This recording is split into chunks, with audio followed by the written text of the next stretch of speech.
Hi guys, in this video let me teach you how can you quickly download CapCut on your device.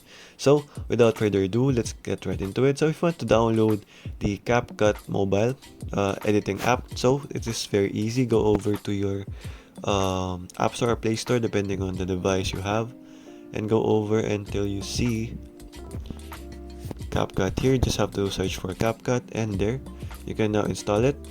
But if you don't want this version, guys, so you can go over to Chrome here, and then go over and search for the CapCut APK,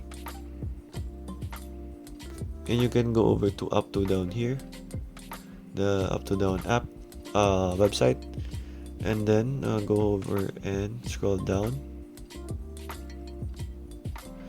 As you can see, you have older versions. If you want the older versions, if you don't want the latest versions and it is buggy, you can download older versions here. You just have to hit on download here. Just wait for this to finish and just follow the instructions on how to install it. Once you click on download, anyway, it will install the APK and you should be good to go, guys. So, okay guys, that is all for today. Thank you for watching and goodbye.